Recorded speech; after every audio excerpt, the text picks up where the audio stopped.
नमस्कार मित्रांनो, प्रेमाची गोष्ट या मालिकेच्या आजच्या भागामध्ये आज आपण पाहणार आहोत. माधवी आणि मुक्ता दोघीही एकमेकींशी बोलत असतात. तर माधवी मुक्ताला समजावत सांगत असते, आज जर ती माणसं रागावलेली असतील तर उद्या हसून सोडून द्यायला पण शिकतील.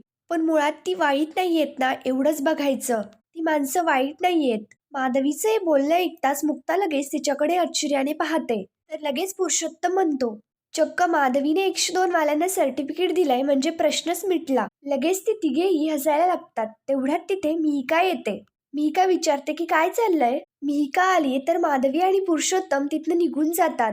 तर मिहिका लगेच मुक्ताजवळ बसते. मिहिका मुक्ताला म्हणते, मुक्ता तुला माहितीये का, मला आत्ता असं वाटतंय की तू हे लग्न नाही करायला हवं होतंस. तर मुक्ता घाबरते आणि मिहिकाला कारण विचारते. तर मिहिका हसत सांगते, अरे किती मिस करतो आम्ही तुला सगळे घरी. बाकी आता सांग, तू काय म्हणतीये, जीजू काय म्हणताय. मुक्ता लगेच मोठा श्वास घेत म्हणते, आता तो विषय सोडून बोल. मिहिका विचारते की लग्नानंतर काही बदललाय की तसाच आहे. मुक्ता आधीच खूप टेन्शन मध्ये असते. तर ती मिहिकावरती ओढत म्हणते, मिहिका मी सिरियस आहे. मी इथे ना मोकळी हवा खाण्यासाठी आलीये. त्यामुळे मला गुदमरून टाकेल असा कुठलाच विषय मला नाही ऐकायचा. आणि तुला तर चांगलंच माहितीये की मी हे लग्न सहीसाठी केलंय, नाहीतर त्या माणसाला 1 मिनिट सुद्धा सहन केलं नसतं. मुक्ताला ऑलरेडी उशीर झालेला असतो. तर ती मिहिकाचं काही बोलणंच ऐकून घेत नाही आणि तिकडनं निघून जाते. त्यानंतर इकडे दुसरीकडे सागर ऑफिसमधनं घरी येतो. तर सागरला जेवायचं असतं, त्यामुळे तो तिथे टेबलवरती जातो. पण तिथेही काही नसतं. सागर किचन मध्ये जाऊन इकडे तिकडे पाहू लागतो, पण सगळीच भांडी रिकामी असतात. सागर फ्रीज मध्ये इकडे तिकडे चेक करतो, पण कुठे काहीच नसतं. तर सागर स्वतःशीच म्हणतो, असं का करतायत सगळे. माझ्यासाठी काहीच ठेवलं नाही, मुद्दाम करतायत. त्यानंतर सागर त्याच्या रूम मध्ये येतो. तर सागर पाहतो की बेडवरती मुक्ता आणि सई झोपलीये. हे सगळं पाहता सागरला तर अजूनच राग येतो.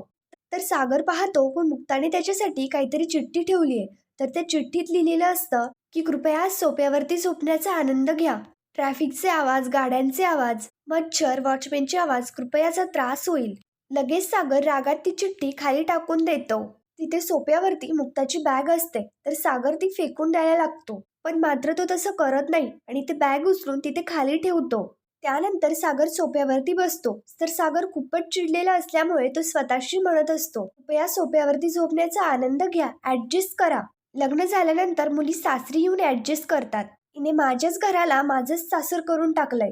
खूप वाईट हालत केली हिने.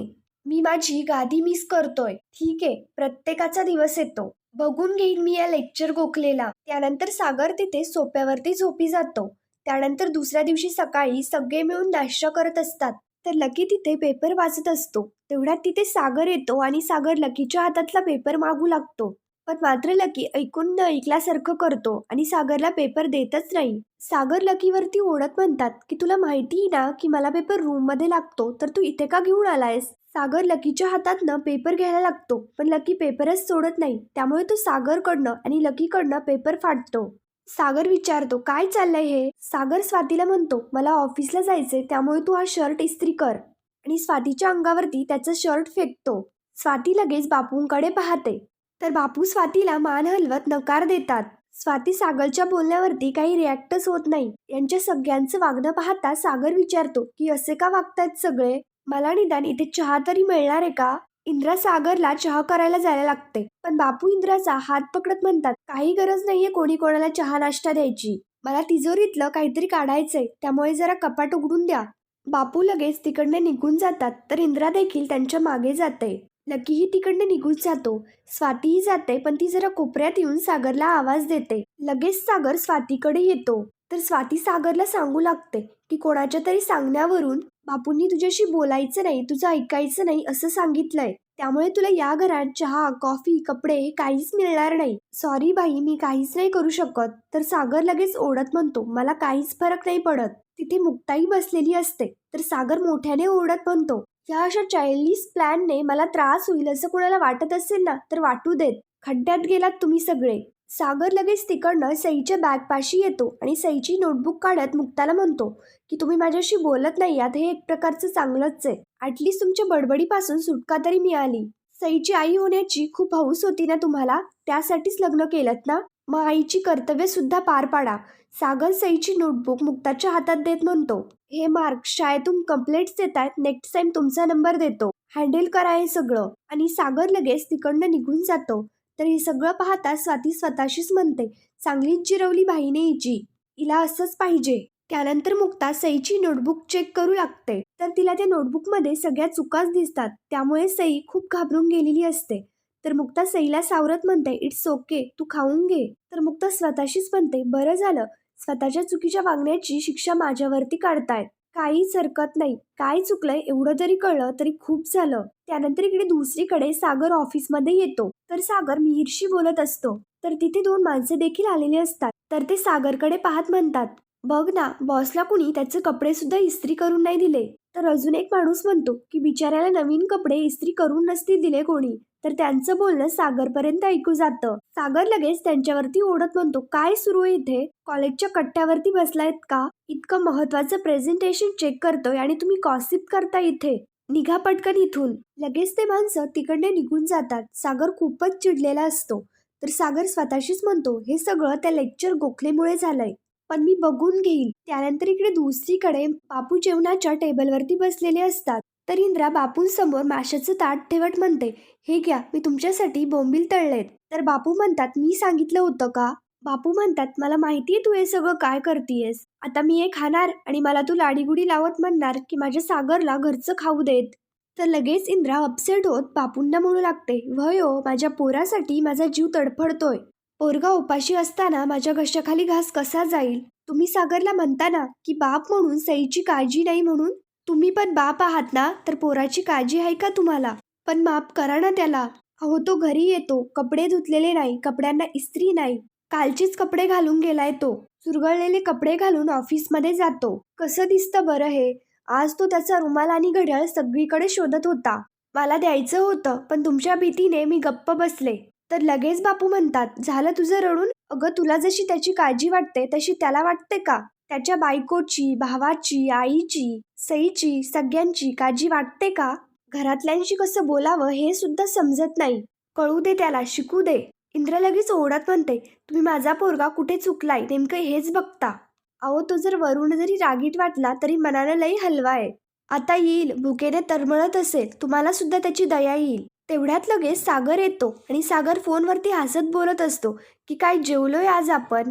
बिर्याणी, भरलं पापलेट, तंदुरी, गाजर हलवा. सागर मिहिरशी बोलत असतो. तर त्याला देखील समजत नसतं की हा सगळं काय बोलतोय. तर लगेच बापू इंद्राला खुणावत सांगतात, बघा आता तुमचा पोरगा. सागर फोनवरती म्हणत असतो, ते काय म्हणतात की कावळ्याच्या शापेने गाय मरत नसते, तर मी पण मरत नसतो भुकेने. चल, मी आता जाऊन झोपतो. लोकांना नसतील कामं, पण मला भरपूर कामं आहेत. तर तिकडनं मिहीर म्हणतो की केवढा त्रास देणार आहेस तू वहिनीला. सागर लगेच फोन ठेवून देतो आणि त्याच्या रूममध्ये निघून जातो. तर बापू लगेच इंद्रावरती ओढत म्हणतात, हाच का तुझा भुकेला लेक? याची काळजी वाटत होती का? कोणाला दया येईन त्याची?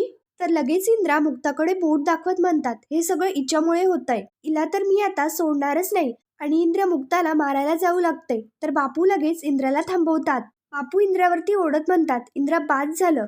हे सगळं पाहता मुक्ता देखील खूप घाबरून गेलेली असते. बापू इंद्राला समजावत सांगू लागतात की जोपर्यंत मी शांत आहे तोपर्यंत ठीक आहे, एकदा का माझा डोसका फिरला तर तुम्हा सगळ्यांना लई मागात पडल. जेवायला वाढा सुनबाईला. लगेच इंद्राच्या सांगण्याप्रमाणे मीरा मुक्ताला जेवायला वाढायला लागते. तर मुक्ता स्वतःशीच म्हणते, किती इगो या माणसाला. एवढं सगळं झालं तरी तोंडून एक सॉरी सुद्धा नाही आलं. ठीक आहे, मी पण बघते की किती दिवस हा असा बाहेर जेवतोय. त्यानंतर दुसऱ्या दिवशी सकाळी मुक्ता मीराला विचारत असते की साहेबांनी चहा घेतला का? नाश्ता तर मागितलाच असेल, पण यातलं सागरने काहीच केलं नसतं. तर मुक्ता त्याच्या रूममध्ये येऊन पाहते तर सागर मस्त रेडी होत असतो. सागर फोनवरती बोलत असताना सागर म्हणत असतो की आजची मीटिंग चांगलीच होणार आहे आणि कोणी किती जरी अडथळा आणण्याचा प्रयत्न केला तरी ते नाही शक्य. इस्त्री केलेले कपडे घातले तर माणसाचा कॉन्फिडन्स आणखीनच वाढतो. चांगला नाश्ता, इस्त्रीचे कपडे आणि सॉलिड प्रेझेंटेशन हे सगळं असलं तर मीटिंग चांगली का नाही होणार? तूच सांग बरं. मला माहिती आहे की आजचा दिवस खूप चांगला जाणार आहे. मुक्ता हे सागरचं सगळं बोलणं ऐकत असते. तर तिला देखील प्रश्न पडतो की हे सगळं काय होतंय. त्यानंतर पुढील भागामध्ये आपण पाहणार आहोत, इंद्रा मिहीरला फोन करून सांगते की मी जे तुला पार्सल देते ना ते सागरला दे.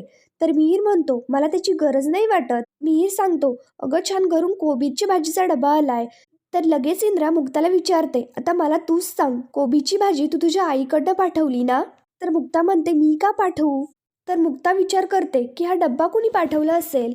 त्यानंतर मुक्ता माधवीकडे येते. तर मुक्ता पाहते की सागर तिथे नाश्ता करतोय. हे सगळं पाहता मुक्ता स्वतःशीच म्हणते, हा कडू इथे काय करतोय? तर लगेच सागर मुक्ताला पाहतो आणि सागर ओरडत म्हणतो, अहो बाबा, कशाला उगाच शर्टला इस्त्री करत बसलाय? हे सगळं पाहता मुक्ता लगेच सागरकडे येत विचारते की हे सगळं काय आहे. पुढील भागांच्या डेली अपडेट्ससाठी मराठी रंग या चॅनलला लगेच सबस्क्राईब करा. धन्यवाद.